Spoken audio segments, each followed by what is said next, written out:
Assalamualaikum warahmatullahi wabarakatuh.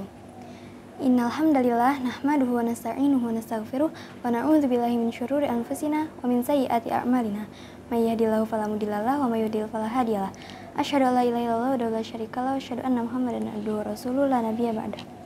Berdirinya saya di sini adalah untuk menyampaikan apa yang telah saya pelajari dalam kitab Fiqhul Islam, khususnya pada bab al-aslu fil asya'il ibahah, yang artinya hukum asal suatu benda adalah mubah. Al-asya atau benda adalah atau segala sesuatu yang dapat dimanfaatkan, hakikatnya berbeda dengan af'al atau perbuatan. Al-asya adalah benda atau materi yang bisa digunakan oleh manusia, sedangkan al-af'al atau perbuatan adalah apa yang dilakukan oleh manusia, yaitu berupa aktivitas baik ucapan maupun perbuatan. Perbuatan manusia selalu berhubungan dengan atau menggunakan sesuatu agar kebutuhannya terpenuhi. Misalnya ada makan, minum, terus berdiri, kemudian ada berjalan dan lain sebagainya, yang semuanya itu termasuk dari perbuatan yang berupa tindakan. Sedangkan jual beli, sewa menyewa itu termasuk perbuatan, yaitu berupa ucapan. Kedua jenis perbuatan tersebut berhubungan dengan benda yang bisa digunakan. Misalnya ada makan yang berhubungan dengan roti misalnya, atau anggur, apel, dan lain sebagainya. Terus juga ada pun minum, itu berhubungan dengan air, kemudian ada madu, dan lain sebagainya.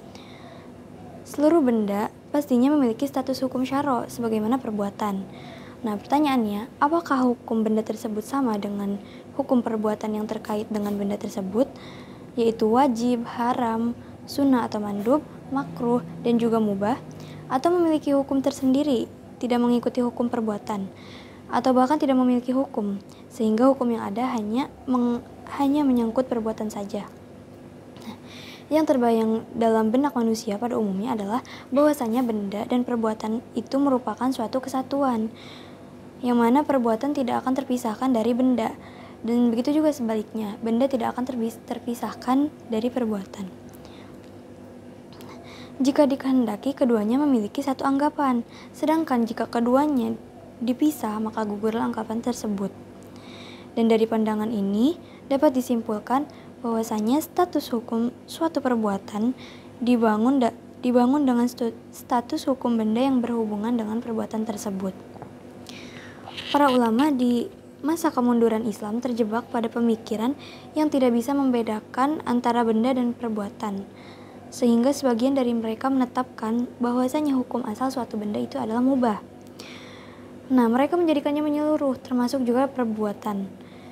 Sebagian yang lain juga ada yang mengatakan bahwasanya hukum asal suatu benda itu adalah haram, termasuk juga perbuatan. Dan hakikatnya ada perbedaan antara perbuatan dan benda.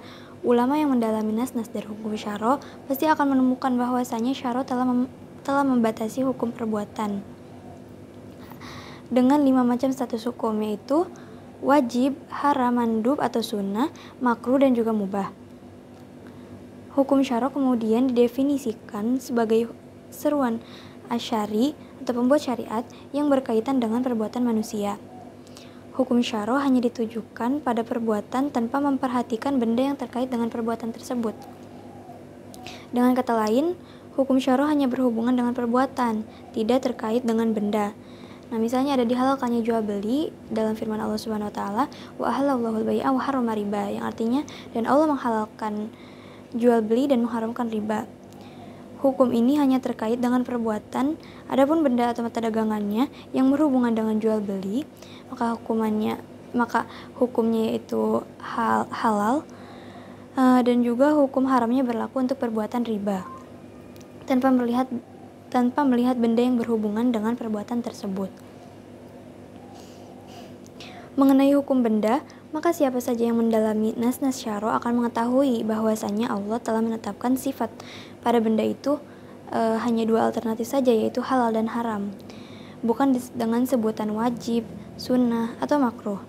Jadi Allah telah menetapkan sifat halal atau haram sebagai sifat benda berdasarkan firman Allah yang artinya, katakanlah, terangkanlah kepadaku tentang rezeki yang diturunkan oleh Allah kepadamu, lalu kamu jadikan sebagiannya haram dan sebagian yang lainnya halal. Nas tersebut menegaskan bahwasanya benda hanya memiliki dua alternatif status, yaitu halal dan haram saja. Tidak ada alternatif yang lain.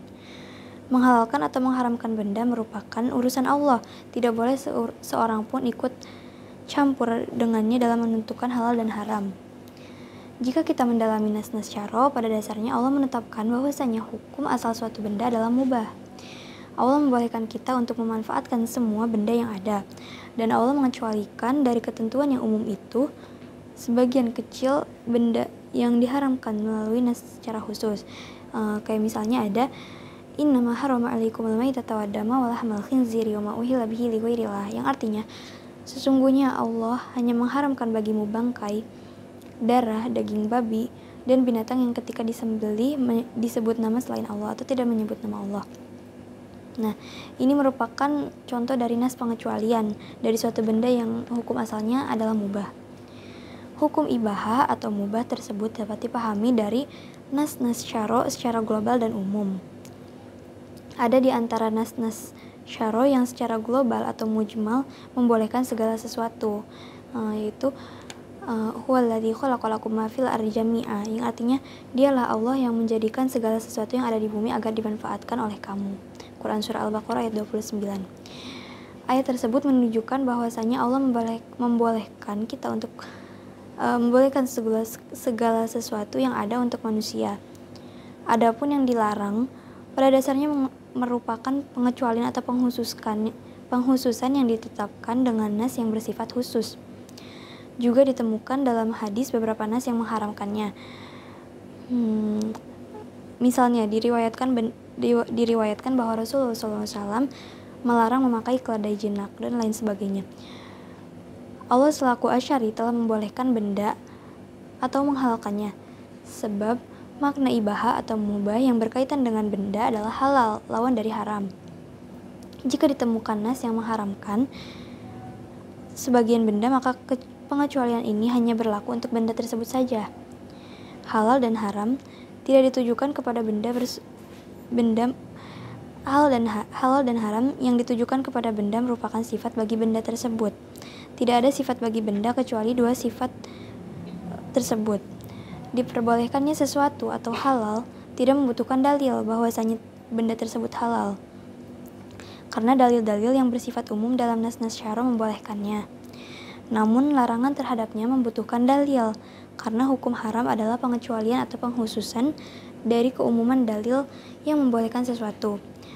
Berarti harus mempunyai nas. Karena itu hukum asal bagi segala sesuatu atau segala benda adalah mubah atau halal. Sekian dari saya, kurang lebihnya mohon maaf. Billahi taufiq wal hidayah. Wassalamualaikum warahmatullahi wabarakatuh.